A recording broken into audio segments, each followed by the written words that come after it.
Nobel انعام یافتہ محمد یونس بنگلہ دیش کی عبوری حکومت کے سربراہ نامزد۔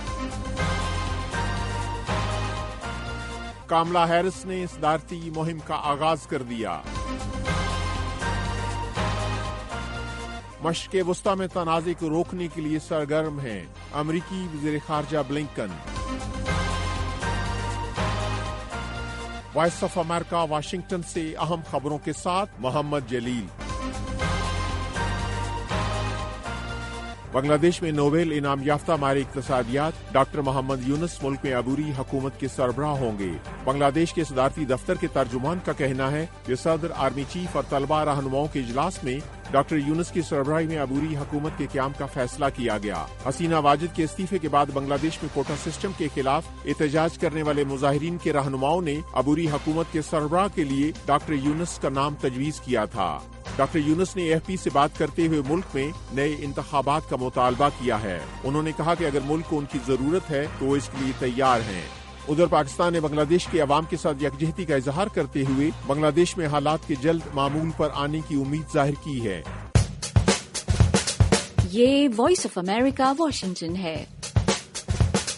ڈیموکریٹک پارٹی کی طرف سے باضابطہ طور پر صدارتی امیدوار نامزد ہونے کے بعد کاملا ہیرس نے اپنے نائب صدارتی امیدوار کے ساتھ پہلی بار ایک ساتھ ریاست پینسلوینیا میں اپنی صدارتی مہم کا آغاز کیا ہے۔ کاملا ہیرس نے منیسوٹا کے گورنر ٹم والز کو نائب صدر کے امیدوار کے طور پر منتخب کیا تھا۔ کاملا ہیرس نے کہا، I stand before you today to proudly announce I am now officially the Democratic nominee. میں آج آپ کے سامنے کھڑے ہو کر فخر کے ساتھ اعلان کرتی ہوں کہ میں اب باضابطہ طور پر ڈیموکریٹک پارٹی کی نامزد صدارتی امیدوار ہوں۔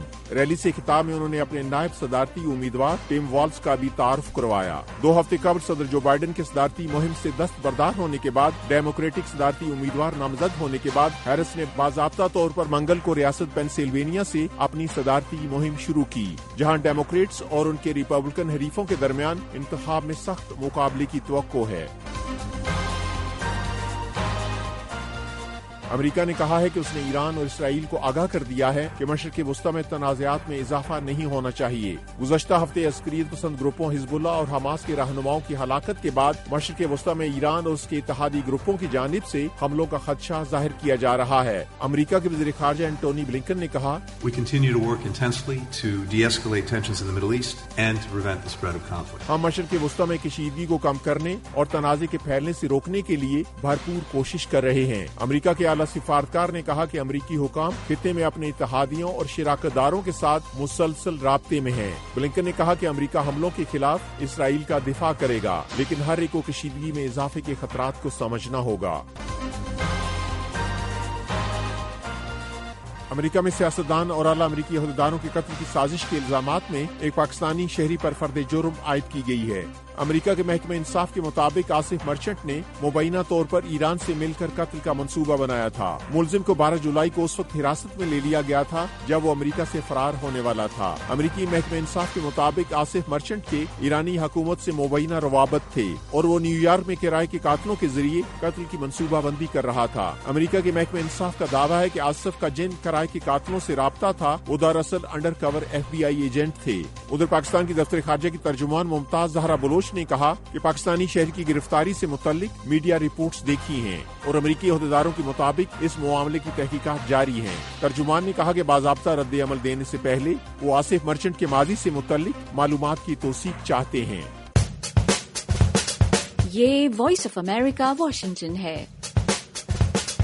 فلپائن نے بدھ کو امریکہ، کینیڈا اور آسٹریلیا کے ساتھ 2 روزہ مشترکہ سمندری اور فضائی مشقیں شروع کی ہیں۔ ایک مشترکہ بیان کے مطابق یہ مشقیں فلپائن کے خصوصی اقتصادی زون کے اندر جاری رہیں گی، جو ایک آزاد اور کھلے بحر ہند اور بحر الکاہل کے لیے علاقائی اور بین الاقوامی تعاون کو مضبوط کرنے کے مشترکہ عزم کا اظہار ہیں۔